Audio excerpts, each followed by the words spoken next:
طلت على الجمهور بفستانين أجرأ من بعض. روبي قلبت الدنيا بدلعها وحضورها على المسرح بالرياض، وكعادتها في حفلاتها بقت ترقص بشقاوة وتلاغي الجمهور اللي ما بطلش تشجيع ليها وهي بترقص وبتغني. اللي عملته روبي على المسرح كان مفاجئ. لقطات من حفلة روبي في موسم الرياض ودت الجمهور في حتة تانية خالص. ليه الجمهور بيهاجمها؟ مش هتصدق اللي قالوه.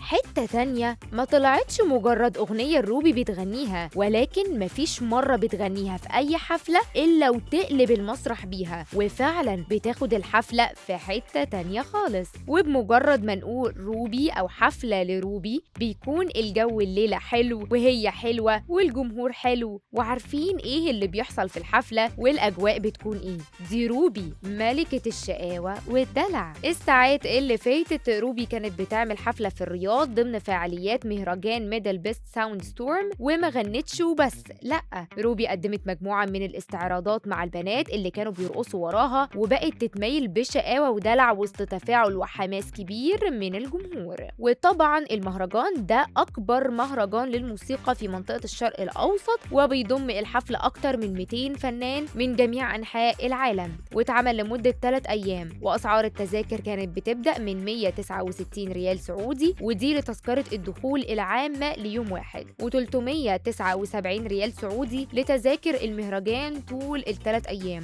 وكل تذكرة يومية معاها رصيد بقيمة 25 ريال سعودي أو رصيد بقيمة 75 ريال سعودي لتذكرة ال3 أيام. روبي طلت على الجمهور بفستانين، وكان اللون الأسود هو الجوكر، مرة بفستان أسود قطيفة سواريه بيلمع مع الأضواء الموجودة مع بوت أسود لحد الركبة، وطبعا كان في جزء من رجليها مكشوف. وبنفس الإطلالة مع تغيير موديل الفستان ظهرت روبي لابسة فستان جلد أسود وبوت أسود بيلمع وبكعب رفيع. ده بقى اللي أبهر الجمهور، إنها قدرت تعمل الاستعراضات دي والرقص على المسرح وما وقعتش ولا حصل أي حاجة. طبعا الجمهور السعودي بيحب المطربين والنجوم المصريين جدا، وخاصة لو روبي ليها معزة كبيرة في قلوب جمهورها وبيحبوها جدا، وأغانيها بتكسر الدنيا، سواء لو كان دويتو مع حد زي أغنيتها مع أحمد سعد أو أغنية لوحدها. طبعا كان في انتقادات كتيرة جدا من الجمهور على الإطلالة، وإن في عز اللي بيحصل في القضية العربية راحت وعملت حفلة ورقصت بالشكل ده، ولاموا عليها إنها وافقت تحيي الحفلة من الأول، وقالوا إنها كان لازم تاخد محمد سلام نموذج وتعمل زيه.